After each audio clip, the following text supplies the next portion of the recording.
আসসালামু আলাইকুম নিবন্ধন প্রত্যাশী ভাই ও বোনেরা। গতকাল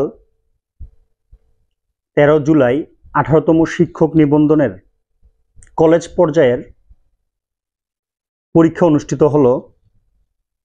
তো 18তম শিক্ষক নিবন্ধন ইংরেজি এর কাট মার্কস কত হবে এ বিষয়ে বিভিন্ন জন বিভিন্নভাবে আমাকে জিজ্ঞাসা করেছেন।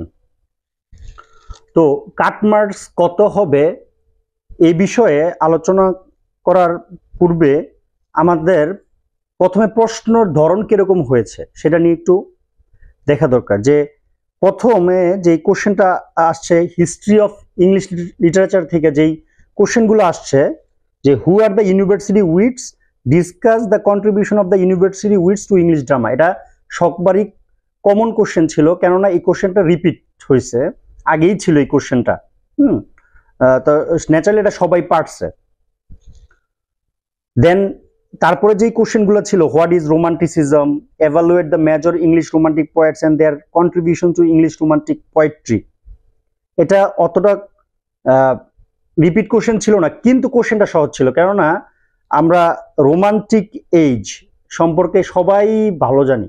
অন্যান্য এজ সম্পর্কে যতটুকু না জানি, রোমান্টিক এজ সম্পর্কে আমরা ভালো জানি। কারণ এই আমরা অনার্সে এটা ভালোভাবেই পড়ছি। তো এই রোমান্টিক এজের যেভাবেই কোশ্চেন করা হোক না কেন আমরা অ্যান্সার করতে পারি।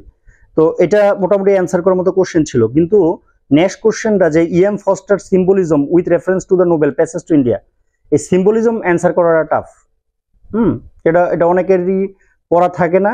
আর হু are the major writers of the Puritan age, discuss paradise lost by Milton is an epic, এটাও মোটামুটি অ্যান্সার করা যায়। তো এইখানে মোটামুটি সবাই লিখছে, এখানে লিখতে পারছে। আর সেকেন্ড যে ইন্ডিভিজুয়াল অথর্স থেকে কোশ্চেন আসছে, what is romantic comedy, discuss as you like it as a romantic comedy, এটা সবাই মোটামুটি পারছে, কারণ এটা রিপিট কোশ্চেন ছিল। How does Shelley build up the image of the west wind as a destroyer and preserver ode to the west wind, এই কোশ্চেনটাও খুবই সহজ ছিল। এটাও রিপিট একটা কোশ্চেন এবং সবাই পারে। অ্যাকচুয়ালি ইন্ডিভিজুয়াল অথারটা সবার জন্যই সহজ ছিল ইয়ে থেকে, হিস্ট্রি অফ ইংলিশ লিটারেচার থেকে।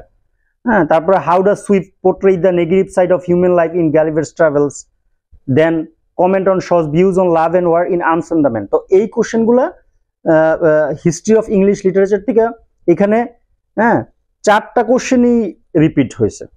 এটা মোটামুটি সবারই ভালো হয়েছে। তো রিটেন পার্টটা হিস্ট্রি অফ ইংলিশ লিটারেচার এবং ইন্ডিভিজুয়াল অথার সবার জন্যই এটা ভালো হয়েছে।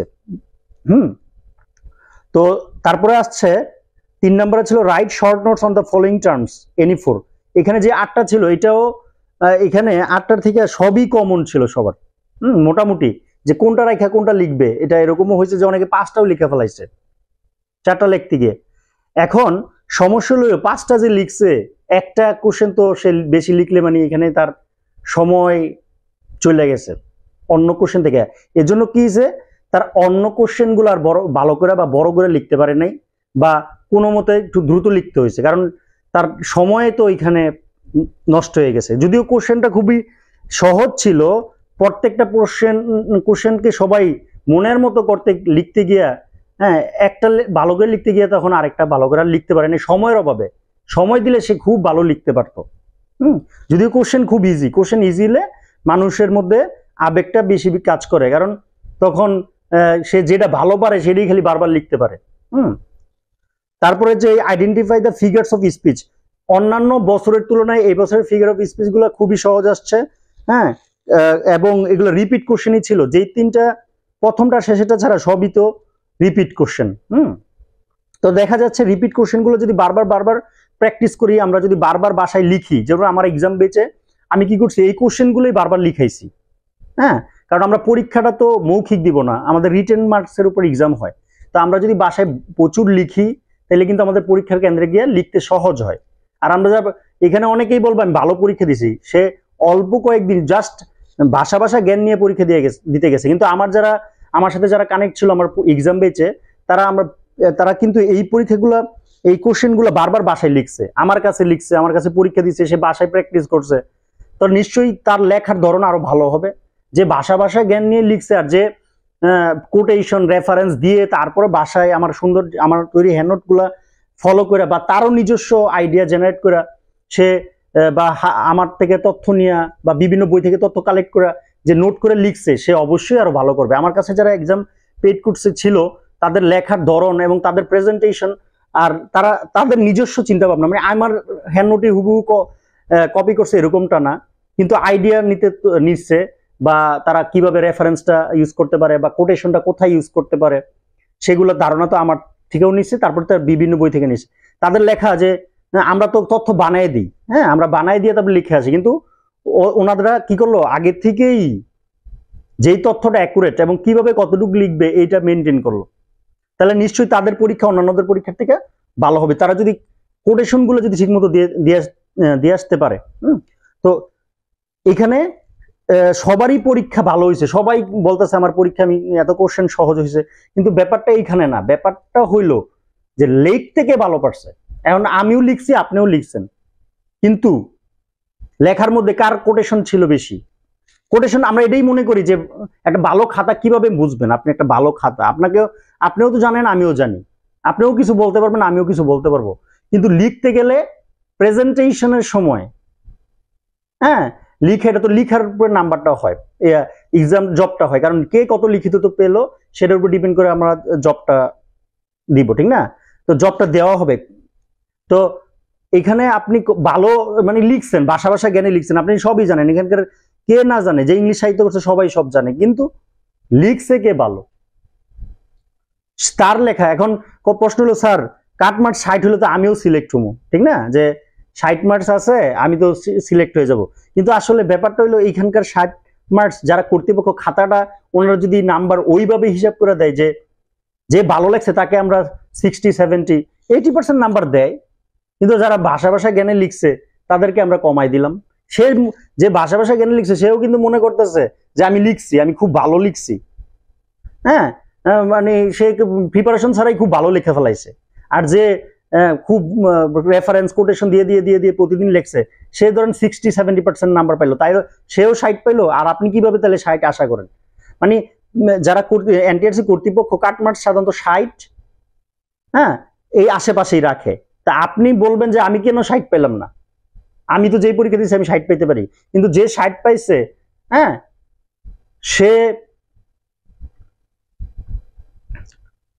তার খাতাটা যদি আপনি দেখেন তাহলে বুঝবেন যে আপনার লেখার সাথে তার লেখার কতটা পার্থক্য। তো এই সকল কিছু কিন্তু আগে থেকেই বাসার থেকেই আমাদের প্র্যাকটিস করে যাওয়া উচিত।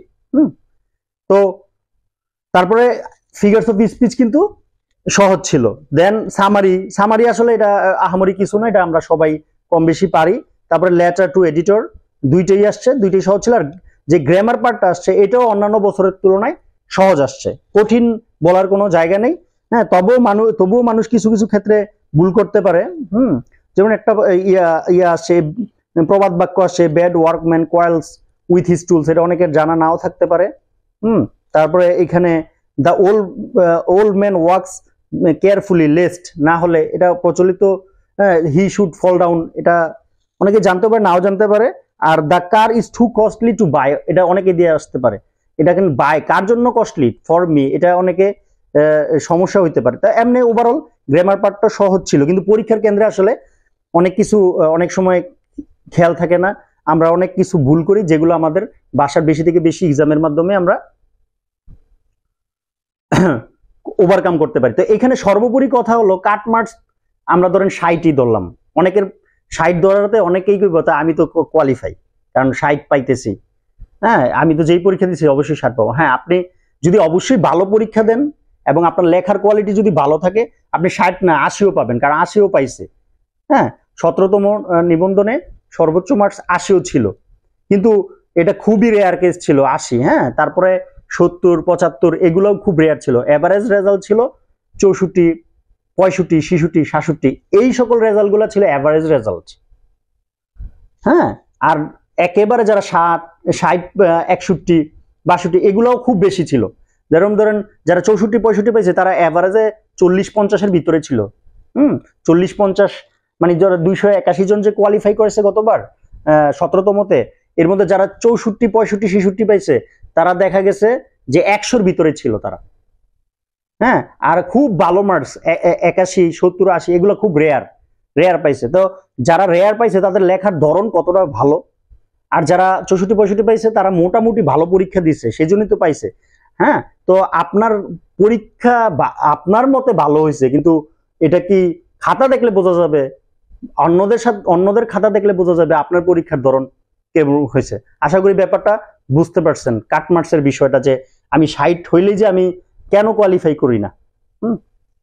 তো এই ছিল মোটামুটি আলোচনা। তো এখন 18তম শিক্ষক নিবন্ধন তো সামনে এই আমাদের শেষ হলো। 19তম শিক্ষক নিবন্ধনে আসলে শিক্ষক নিবন্ধন পরীক্ষা ভালো করার জন্য আমি যেটা মনে করি, প্রিলি তো আলহামদুলিল্লাহ সবাই কম বেশি কোয়ালিফাই করি আমরা, কারণ এত কঠিন আসে না, 40টা হইলেই হয়ে যায়। কিন্তু রিটেনে আমাদের একটা জব ডিপেন্ড করে। তো কেউ যদি একটা লং টাইম প্রিপারেশন নিতে পারে, সে তাহলে তার জবটা নিশ্চিত হয়। আর এরপর ভাগ্য অনেকটা কাজ করে, অনেকের ভাগ্য সাপোর্ট করে, অনেকের সাপোর্ট করে না। তো আমার সাথে যদি জব রিলেটেড বিষয়গুলোতে কানেক্ট থাকতে চান, আমার হোয়াটসঅ্যাপে যোগাযোগ করতে পারেন 01687481461। সবার জন্য শুভকামনা। Thanks for watching.